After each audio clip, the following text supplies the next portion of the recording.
Le cœur de Jade. Dans la moiteur vibrante de la jungle, où les lianes s'enroulaient comme des serpents autour des troncs immenses, et où les tambours résonnaient chaque soir comme un souffle divin, vivait la tribu Itzamna.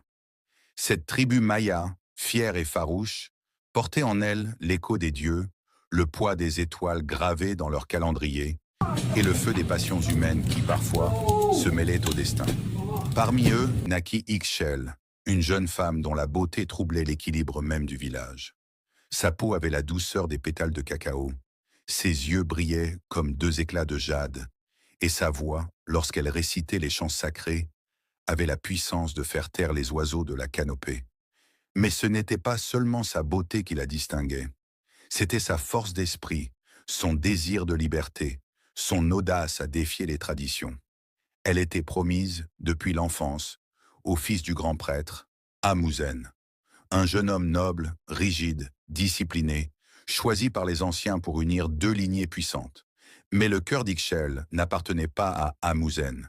Il battait, sauvage et indomptable, pour un autre. Balaam, le chasseur. Balaam n'était pas né dans la lignée des prêtres ni des guerriers. Il était fils d'un pêcheur disparu dans les eaux furieuses du fleuve sacré. Depuis son enfance, il avait appris à survivre seul, à tendre ses pièges, à observer les signes de la jungle, à danser avec les dangers. Ses muscles étaient nés et forgés par l'effort. Son regard profond trahissait une sagesse que peu osaient contester, et son sourire avait ce magnétisme brutal qui faisait chavirer les cœurs. Leur amour naquit au clair de lune, au bord du cenote sacré, là où l'eau reflétait les constellations. Balaam y venait chasser les lucioles pour en faire des offrandes lumineuses.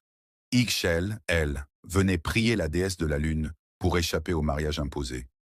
Leurs regards se croisèrent, leurs mains se frôlèrent, et ce fut comme si l'univers entier s'était figé. La jungle devint complice de leur rendez-vous clandestin. Chaque nuit, ils se retrouvaient en secret. Leurs corps se découvraient avec la même ardeur que deux flammes s'unissant dans l'obscurité.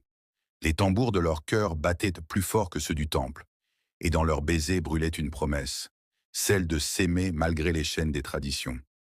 Mais un amour aussi incandescent attire toujours la jalousie et la trahison. Un soir, Amouzen les surprit. Le prêtre, ivre de rage et d'humiliation, déclara devant le conseil que Ixchel avait souillé son honneur et offensé les dieux. Balaam fut capturé, enchaîné et condamné au sacrifice rituel lors de la prochaine éclipse. Le sang du chasseur devait nourrir le soleil afin qu'il continue sa course. Ixchel, anéanti, implora les anciens, pleura devant